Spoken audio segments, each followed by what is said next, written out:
सुबह के तकरीबन 5 बजे का वक्त होता है। हल्द्वानी पुलिस कंट्रोल रूम में एक कॉल आती है।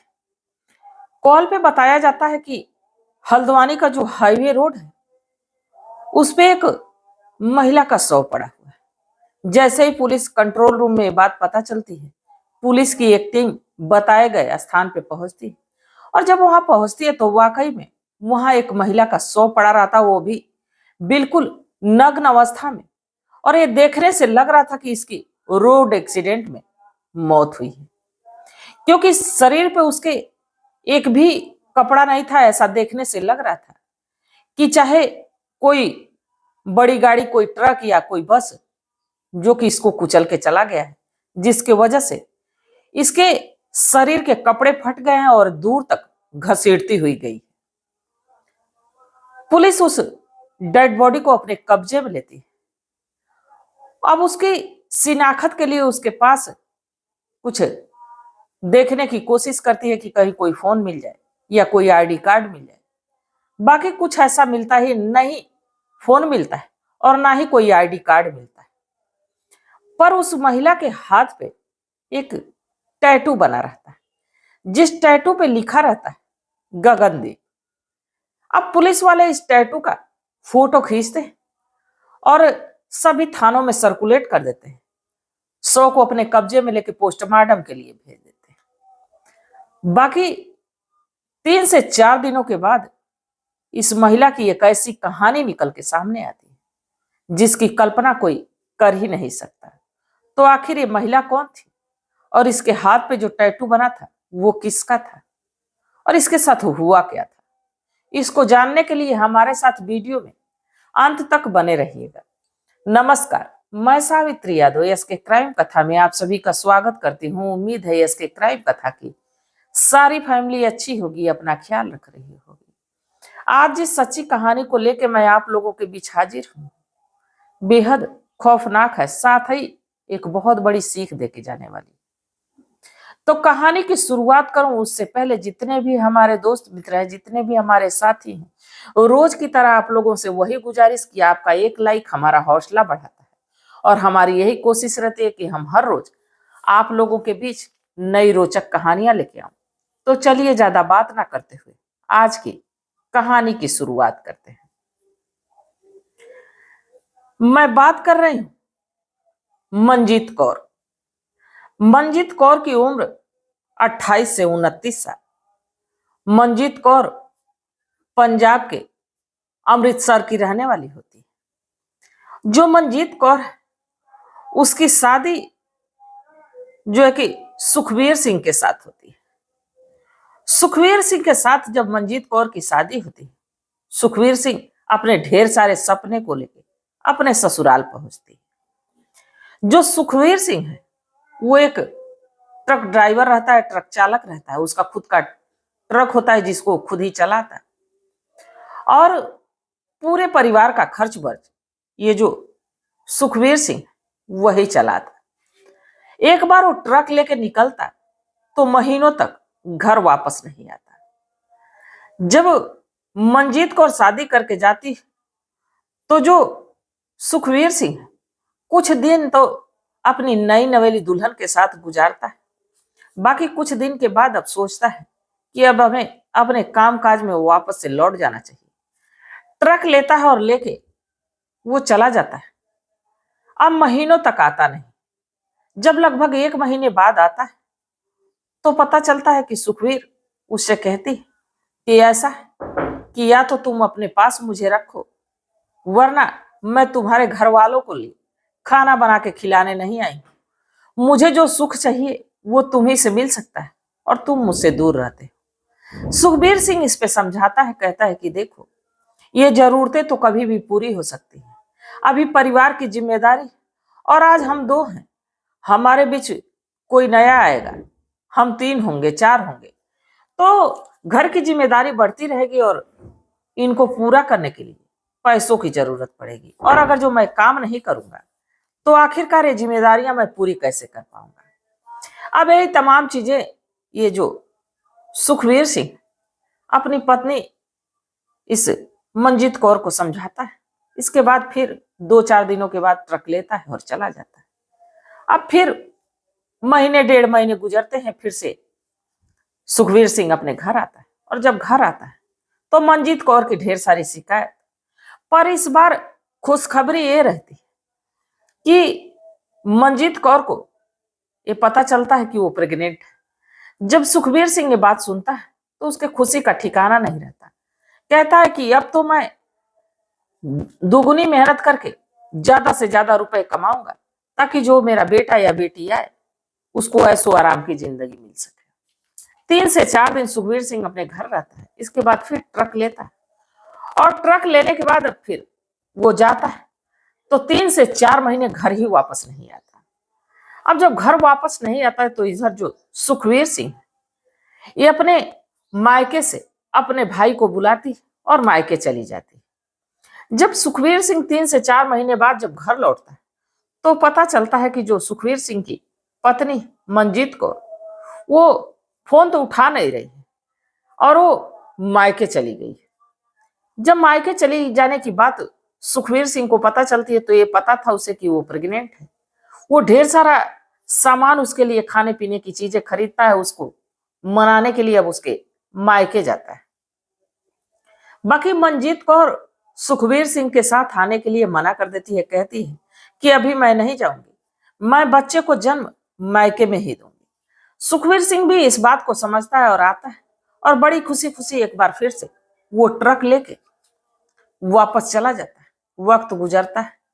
अब इधर वक्त के साथ मंजीत कौर को एक बेटा जन्म लेता है। वक्त गुजरने लगता है और इधर सुखवीर सिंह अपने मायके में ही अपने बेटे को पालने लगती है। ये मंजीत कौर अपने बेटे को पालने लगती है। वक्त गुजरने लगता है और इधर सुखवीर सिंह जब भी उसे अपने पत्नी के पास आने का मन करता, अपने बेटे को देखने का मन करता है, तो अपने ससुराल ही जाता और वहां से फिर वो ट्रक पे चला जाता। वक्त तो गुजर रहा था। बाकी इधर जो मंजीत कौर रहती है, अब वो जब ये सुखबीर सिंह उसके पास आता तो ना ही उसके पास जाना चाहती और ना ही उससे शारीरिक संबंध बनाना चाहती और ना ही कोई लगाव था। अब ना जाने क्यों सुखबीर सिंह को ऐसा लग रहा था कि मंजीत कौर लग रहा है कि मेरे साथ रहना ही नहीं चाहती मेरी पत्नी बनके, और इसका किसी ना किसी से संबंध जरूर हो गया। पर सुखबीर सिंह के पास ना ही कोई सबूत था, ना ही कोई सुराग था। अब धीरे धीरे वक्त गुजरता है। लगभग 1 साल का वक्त जब गुजर जाता है तो एक दिन सुखबीर सिंह जब अपनी पत्नी मंजीत कौर से मिलने के लिए अपने ससुराल पहुंचता है तो पता चलता है कि सुखबीर सिंह जो है वो जब घर पहुंचा तो वहां ये मंजीत कौर है ही नहीं। मंजीत कौर एक इलाका काशीपुर लगता है, वहां में जाके वो एक दुकान पे नौकरी कर रही है। जब उस पते पे पहुंचता है तो मंजीत कौर से कहता है कि ऐसा है कि मैं इतना रुपया कमाता हूं तुम्हारे और तुम्हारे बच्चे के लिए, तुमको नौकरी करने की क्या जरूरत है। तुम्हारा अगर जो मायके में कोई दिक्कत हुई तो तुम घर चलो, अगर जो घर पे ही तुम्हें नहीं रहना तो तुम्हारे लिए मैं अलग से घर ले रहा हूं जहां कि तुम रहोगे अपने बेटे के साथ। बाकी मंजीत कौर इस बात के लिए राजी नहीं होती। वो कहते कि नहीं, मैं तुम्हारे साथ अभी जाने वाली नहीं। अब धीरे धीरे वक्त गुजरता है। इधर मंजीत कौर को सुखबीर सिंह मनाने की कोशिश करता रहता है। इसी बीच सुखबीर सिंह को पता चलता है कि जिस दुकान पे मंजीत कौर काम करती है उसी दुकान पे एक हाफी नाम का लड़का भी काम करता है, जिससे कि मंजीत कौर का गहरा संबंध है। अब जब इस संबंध के बारे में पता करता है तो पता चलता है कि ये बात सच है। जब ये मंजीत कौर अपने मायके में थी तो इसकी मुलाकात ही से हाफी नाम के व्यक्ति से होती है। हाफी उसी के इलाके का रहने वाला एक 22 से 23 साल का लड़का अब मंजीत कौर के नजदीक आता है और दोनों में अब नजदीकी इतना बढ़ती है कि इधर जो मंजीत कौर को चाहिए था वो सुखबीर सिंह से मिल नहीं रहा था, अब वो हाफी से मिलने लगता है। हाफी से जब वो एक बार संबंध बनाती है तो उसका साथ इस कदर अच्छा लगता है कि अब उससे बार बार मिलने लगती है, उससे बार बार शारीरिक संबंध बनाने लगती है। अब बात यहां तक पहुंचती है कि अब मायके वालों को शक होने लगता है इस पे। अब मंजीत कौर को रोकने की कोशिश करते हैं, तो मंजीत कौर अपने मायके वालों से भी रिश्ता नाता तोड़ के काशीपुर में जाके एक दुकान पे काम करने लगती है, जहाँ की हाफी भी काम करता, और एक किराए का कमरे लेती है जहाँ पे हाफी आता जाता, और दोनों पति पत्नी की तरह रहते। अब ये जब बात सुखवीर सिंह को पता चलती तो सुखवीर सिंह बड़े गुस्से में होता है, वो वहां से अपना ट्रक लेता है और चला जाता है। वो अब ये सोच लेता है कि मंजीत कौर जो कर रही है वो बहुत गलत है। वक्त गुजरते रहता है, धीरे धीरे समय बीतते रहता है। बाकी मंजीत कौर को लत जो ये शारीरिक भूख की थी वो कुछ इस कदर लगती है कि इसी दुकान पे एक व्यक्ति काम करता है जिसका नाम सैयद होता है। अब सैयद से भी इसका संपर्क हो जाता है, और सैयद से जब संपर्क होता है तो अपने कमरे पे सैयद के साथ भी ये शारीरिक संबंध बनाने लगती है। हवस का गंदा खेल खेलने लगती है, कभी हाफी के साथ और कभी सैयद के साथ। अब सैयद को ये बात पता थी कि ये हाफी के साथ संबंधों में है, बाकी हाफी को ये पता नहीं रहता कि सैयद भी मंजीत कौर के साथ शारीरिक संबंधों में। अब धीरे धीरे वक्त गुजरता है, बाकी वक्त के साथ एक दिन हाफी को ये पता चल जाता है कि जो मंजीत कौर है वो अपने पति को तो छोड़ दी, कुछ समय के बाद मुझे भी छोड़ देगी, इसका तो संबंध सैयद से। अब जब ये बात हाफी को पता चलती है तो वो मंजीत कौर से पूछता है कि तुम ये क्या कर रही हो और तुम क्या चाहती हो, क्या तुम्हारा मुझसे मन नहीं भर रहा है? इस पे मंजीत कौर कहती है कि तुम मेरे पति नहीं हो, मैं जब तक तुमसे रिश्ता बनाना चाहती हूँ बनाऊंगी, वरना कोई दबाव नहीं, कोई जोर जबरदस्ती नहीं है, और ज्यादा अगर जो बकबक किए तो मैं तुम्हें रेप केस में फंसा दूंगी। जब ये बात हाफिज सुनता है तो उसके पैरों तले जमीन निकल जाती है। इसके बाद अब वो इस सुखवीर सिंह से कांटेक्ट करने की कोशिश करता है। अब उसका फोन नंबर ढूंढने लगता है, वक्त गुजरता है। एक दिन हाफी को सुखवीर सिंह का जो कि नंबर मिलता है, इसके बाद मंजीत कौर के बारे में सारी बात बताता है कि कैसे मंजीत कौर के संपर्क में आया। इसके बाद मंजीत कौर के जिंदगी में हाफी के अलावा सैयद भी। जब ये बात सुखवीर सिंह सुनता है तो वो आग बबूला तो हो ही जाता है। बाकी हाफी के इस बात बताने पे हाफी से पूछता है कि तुम अगर जो उससे संबंधों में हो, उससे शारीरिक संबंध बना चुके हो, तो ये बात मुझे बता क्यों रहे हो? हाफी कहता है कि ऐसी औरत को इस दुनिया में रहने का हक नहीं, अगर जो तुम हमारी मदद करो तो ये सारी फसाद की जड़ ही खत्म कर देते हैं। इसके बाद सुखविंदर सिंह इस बात के लिए तैयार हो जाता है।